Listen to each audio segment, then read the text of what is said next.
Hello YouTube, gosh, it has been a while and you have no idea how excited I actually am to be making content again. You may notice that my audio quality is a little bit better with the new mic, which I'm ecstatic about, and having a proper PC now makes things much easier. Don't get me wrong, I loved my little laptop, but it had a few issues, one of them being that the company that I paid to set it up for me before sending it botched it. So the Windows installation didn't happen properly, meaning I had zero virus protection, because even Windows Defender didn't exist, so that's really cool. Couldn't update the thing because Windows wasn't installed properly, so it couldn't find any updates ever. So how the thing functioned, I'll never really know. So safe to say somebody started mining Bitcoin off my laptop. That was really fun. But I sent it off to it was with them for about 8 months, because they were like, yep, you've paid, no you haven't paid, yep, you've paid, no you haven't paid, yada yada yada yada, and it went round in circles, so I just paid it again. So yeah, I'm happy that I have a proper PC to do this with. It makes things a lot easier, it's a lot more comfortable, and fingers crossed my content quality will go up if I can learn to speak properly as well. But anyway, past all that, I am absolutely thrilled to be bringing you some new Zelda content. So let's get into it.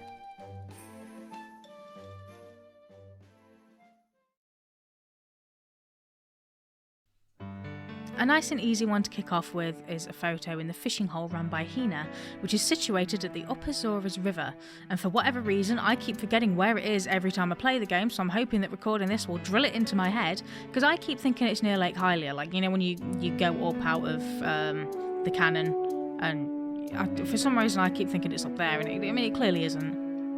But if you look on her wall with her family photos, anyone who played Ocarina of Time will spot a friendly, familiar face. She has a photo of the fisherman from Ocarina of Time. What makes this Easter egg even better is that the fisherman had a behaviour where he would scratch his back. So if you look at his photo and it zooms in, you will catch Hina doing the same thing after looking at the photo. You can even see my little photo up there from when I finally caught the big boy! Yeah, look at him!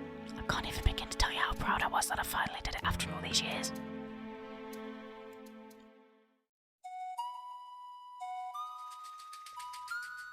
This is one of my favourite Easter eggs throughout the entire Zelda series. Now, normally, if you belt the lights out of a cuckoo, it'll summon its brethren to smite your soul from this very earth. However, in Twilight Princess, beating a cuckoo within an inch of its life causes this. You gain control of the cuckoo, and you're able to control it for a set amount of time, or until you get so far away. These seem to be the restrictions, but either way, this is my favourite place to do this, because I love seeing it plop into the spring and then just swim away. Genuinely my favourite Easter egg. Look at him go. Look at his little legs go.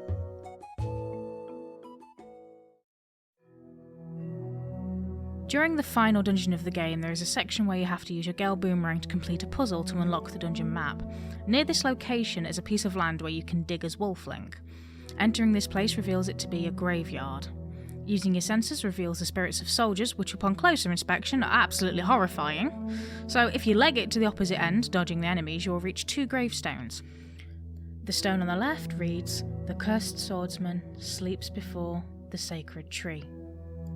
This insinuates that the hero's shade is buried underneath this tree, and again, using our senses reveals to us more soldiers.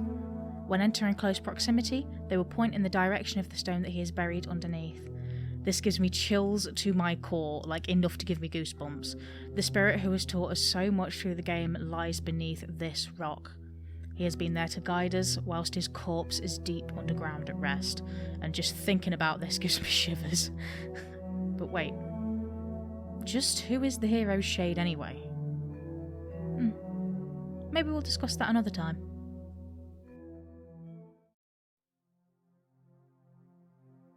There is a small catch to this one, sadly, in that it only happens the once. In Kakariko Village, there is a Goron who will be stood on a platform at the weird building in the north. After beating Death Mountain, the Gorons will become friendly towards people again and lend you their aid. Coming all the way up here and talking to this Goron will reward you with this killer line. I heard this town was also attacked by beasts, and that it had met with a terrible fate.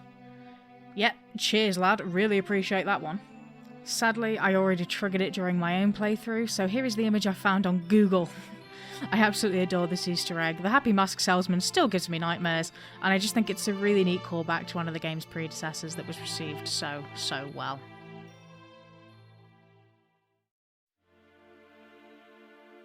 I actually found this out super recently, like 16 years after this game released. Orcs. If you look up to the sky at night time, you will see real-world constellations such as Orion. I only mention this one because I'm actually terrible at recognising constellations in real life, let alone in video games where they may or may not be there, so, you know. Are there more? Probably. Do I have any idea? Absolutely not. Well, I did it. I finally made some content after such a long dry spell. I'm really happy to be back making these little videos, and I'm not putting a time frame in place for myself because I burned myself out so quickly doing that last time. So videos will now come and go when I'm ready to make one.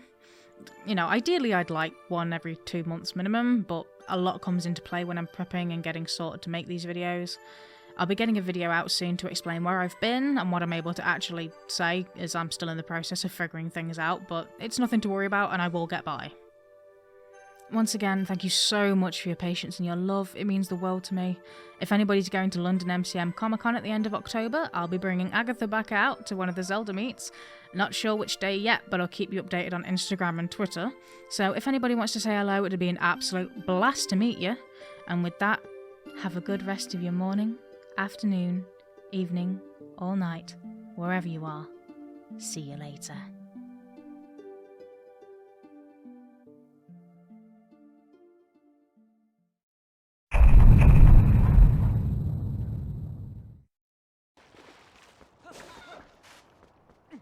I mean, that's a thing. And you know, I've just realised in post that this isn't even my favourite Cucco to do this with. So why I've come up here, I'll never know. So, let's try again with a different one.